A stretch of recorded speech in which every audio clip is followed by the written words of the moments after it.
Fueling passion over a known wanted terrorist, a career criminal, somebody who fled and was denied citizenship in Canada multiple times, after which there was a sudden turnaround. As we welcome you back here on the Right Stand, we get you some exclusive inputs by our group editor security, Manoj Kumar Gupta, on how this entire Pak, Canada and Punjab gangster nexus is also laced with this entire bit of secessionism or secessionist individuals. Let's try and see how Canada is actually sheltering one secessionist and two who are gangsters, drug dealers, traffickers, etc.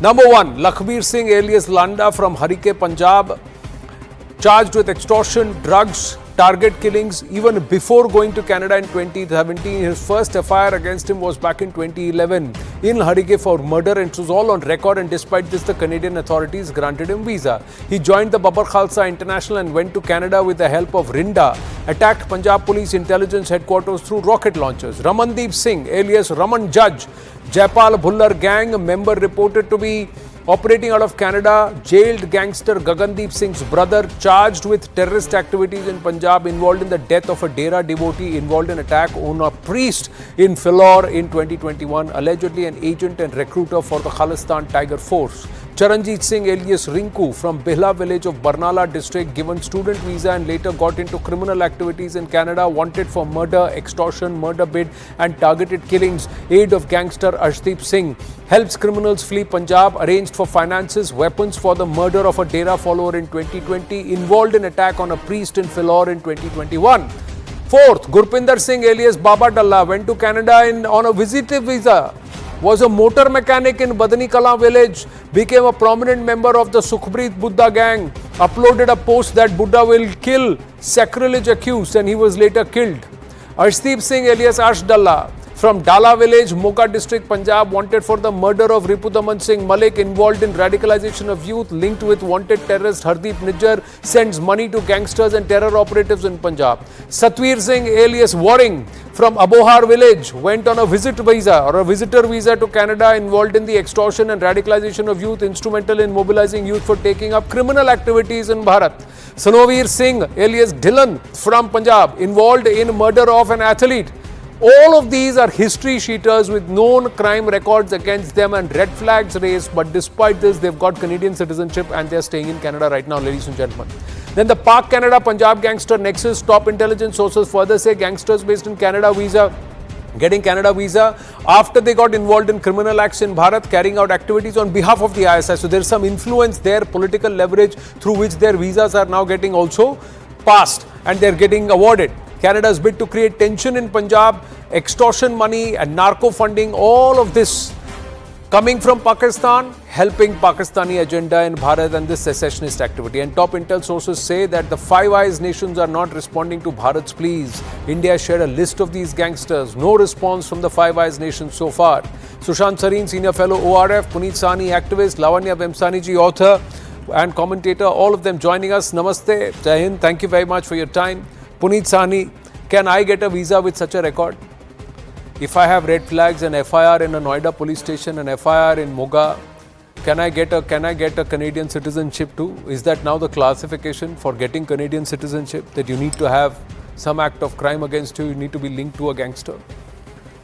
Jai Maharti Anand Bhai, and you've asked a very pertinent question. But the answer, so you will not just get an citizenship, but you will get an expedited citizenship. But let me just take, we are talking about Nijjar. So Nijjar, for example, he first applied, they said he had applied for a fake case. He was saying he has been tortured by the Punjab police and he had a terror record. He was rejected. Then, he had a fake marriage rejected. But how did he get not just residence after being rejected twice, but very quickly? It's because of Sukh Dhaliwal. Sukh Dhaliwal is but now you see the slap is also on your face. Sukh Dhaliwal is not just a terrorist. So at that time, all this, and it's a bit complicated. We don't have time for this. But all you names that you are telling, and this Nijjar and Malik and Maninder Bol and Jaskan Sandhu, they are all Jat Sikh. So it's also like a community problem that is coming. But anyways, a couple of decades back, the biggest gangster, drug dealer in Canada, his name was Ranjit Chima. He was found guilty by the Americans, not by Puneet Sahni, of importing 200 kilo of heroin from Pakistan. And this guy, Sukh Taliwal, wrote a character certificate for him. You please leave him, and it was all a lie. So you see, this Sukh Taliwal, you removed him from the blacklist when he has a record of Khalistani activity, when he has a record of gangster, when he has basically brought Niger, and now you are saying why this is happening. So again, we are a victim of terrorism for 40 years. You can, make about it that Canada is not doing ISIS, nothing is happening. What is, again and again I ask, what is the deterrent you are setting? So you remove the deterrent by blacklist by these people who are, irredeemable, and they are recidivist. So that is your thing. And why you have not banned the WSO? That is the thing I ask again and again. Because all this nature, all this activity that they are doing it.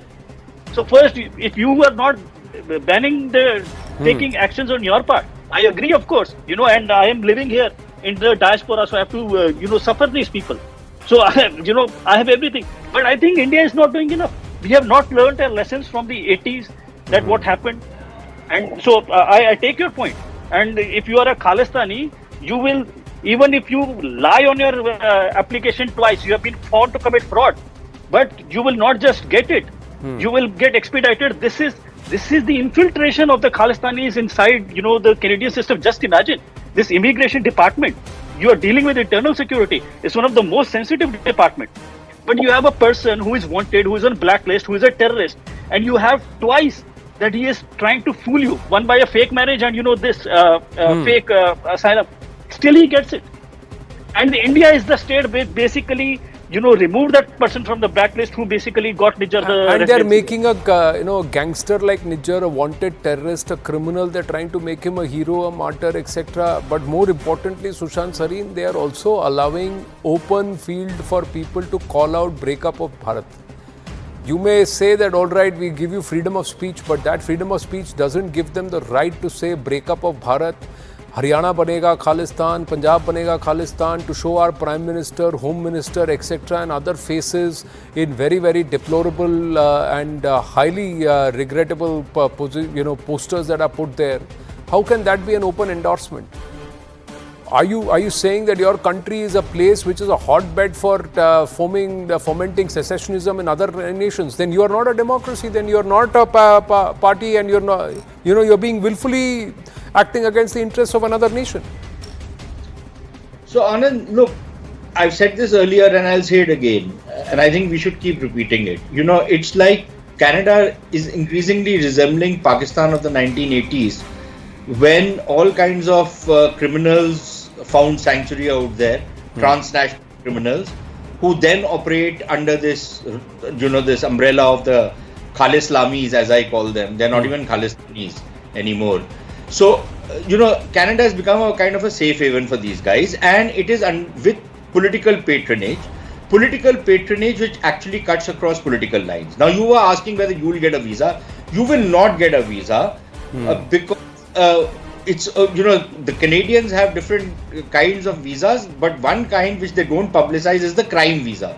Unless you're a big criminal with a track record of crime, you're not going to get a visa to Canada. And then, of course, as Puneet says, you will get an expedited citizenship also, because as a criminal, you can apply for political asylum, and Canada, being a safe haven for all kinds of criminals from India, will give you a political asylum. So, that's the kind of structure we are dealing with. That's the kind of politicians we are dealing with in Canada. That's the kind of ecosystem which they have created out there. It resembles a kind of a mafia land where mafia, it's like what Afghanistan was under Taliban 1.0, that all kinds of terrorists can go and land up out there, and it's like a safe haven for them.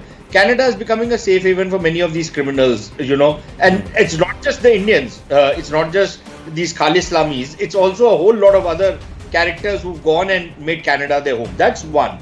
The second problem really is that, the Canadians are playing with fire. They think they're being very clever.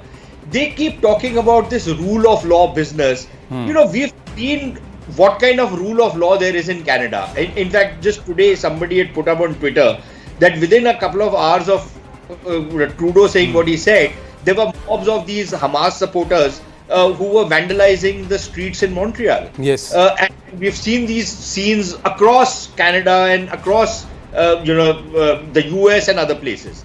Now, I personally believe that there is something much more sinister going on. And it's not just about this low life Niger who was killed in probably some gangland killing, or the kind of the kind of free hand which has been given to people like Pannu and others. Right. And clearly they are being protected by the American and the Canadian state, even by the Brits for that matter. And clearly there's something much more sinister which is at play. Right. And I think some of the reports which have come out in the Indian media saying that this is a deliberate move by these countries. Remember, these very same countries backed the Khalistani movement in the 80s. Yes, they did. Never uttered a word against these Khalistani terrorists, even at that point of time. They were hand in glove, they were in bed with these guys. So to imagine that they're not reviving something similar, maybe to shove it to us, maybe to use it as a leverage against us, because we are talking about strategic autonomy and stuff like that. Right. Maybe for that reason. I don't know. I don't have an answer to that question. But obviously, there is something seriously wrong in how they are dealing with people who are openly terrorists. Will the Americans and the Canadians allow, although I think the Canadians will, even Osama bin Laden is now kosher for them. I suppose the Hamas guy, Yahya Sinwar, and all these other fellows would be kosher for them. No, they're already there. The fact is the LTT has alleged they are there. Israel has alleged that wanted Hamas terrorists are already finding safe haven in Canada, Sushantji. Exactly. But more importantly, the head of these Five Eyes, or the center of the fulcrum of these Five Eyes, is neighboring America. Most of the intel is passed on to them from there. You don't have the other Five Eyes as actively making noise about Niger, as much as it just looks like it's a goading, it's a push. And Canada cannot do anything on its own unless it's got the US to back it. So, Lavanyaji, is there a tacit game that's happening? Is it a diplomatic tool that's being wielded, as Sushant Sareen suggested? But there are political ramifications too, because closer home, the NIA, the LG has now just asked the NIA whether you want to investigate this. $16 million coming in from pro-Khalistani outfits, entities into the Aam Aadmi Party's kitty. That's the allegation based on what Gurpatwant Panun said, another lowlife. But the fact is that there are pictures across social media of the Aam Aadmi Party leaders openly engaging, breaking bread with known Khalistani sympathizers. Absolutely. Absolutely. You're correct. There is something more going on rather than what we see, what is going on here. I see two issues here. The first is historically Canada has been weak on taking action on terrorists. Kanishka bomber historically is evidence. And secondly, Canada doesn't take any independent action, and Canada also follows its group. It follows the US, UK, France and Germany, who are also facing similar issues with Khalistani and Islamic terrorism. So the sign is not good. It is spreading and all these nations are facing the same issues. But what does it mean in the larger picture? So I don't think a few terrorists or anarchists can dictate international relations, especially for India. The gangs and gang violence in Canada is a nuisance for Canada, not for us. But India should not take these lightly, should impose some sanctions, should impose should be stricter on foreign currency transfers, and there should be rules imposed on certain aspects, the criminal transfers, and of course money transfers. And secondly, the growing violence in Canada will affect Canada's internal security and its stand in external relations more than it affects India. India can take care of itself. India can lay rules on who it accepts, who it doesn't accept, and how it controls its foreign currency. Canada should take strict planned action against the terrorists on its soil. It absolutely doesn't matter for India. Blaming India will only increase terrorism in Canada. That's not a solution for Canada. So as I see it, as the things are playing out now, India should take seriously about these things and consider issuing some kind of notation to Canadian just make authorities. it difficult. Make it difficult for anybody, for all these so-called Canadian citizens to enter India again. And Right. and they don't even need to do it very openly. They can just do it quietly. It's Yes, just that exactly. they become no-fly, they become persona non grata, they become not welcome in Bharat. Something that can be done. Puneet Sahni, final word. I've just got 30 seconds more on the show. Yeah. Yeah, thank you, Anand. So I will say 2 points. So first of all, people have forgot terrorism in Punjab and how bad it was. So I would recommend just 2 mini books. It's called The Prophets of Falsehood and Endgame in Punjab by Shri KPS Gill, and you can find on my Telegram channel. And you can read it in a few hours in one night, and that will really give you an understanding what this threat is and how to deal with it. And the second point is, Canada is saying you have killed Niger, a Canadian citizen. Right. Yesterday, when they had this parade in Toronto, they had, a name of Surinder Shindar, and I have published it. Surinder Shindar, he celebrated in a Gurdwara. His own testimony is, his own Gurdwara is saying, he was a person who went to India to do murders, and they give the name of the person he has killed. And he went 2 times to do, and he said he went and murdered, and the 3rd time he went and he got killed himself. So yesterday, they were calling up, so Right. they interfere. They come and commit Indian murders, and what nonsense do they speak? Fair point. Thank you very much to the lady and the gentleman. Thank you for joining us. Running out of time here on the right stand, but serious cognizance needs to be taken of what's happening. Winding up this edition of the right stand on that note, brass tacks follows. Stay with us.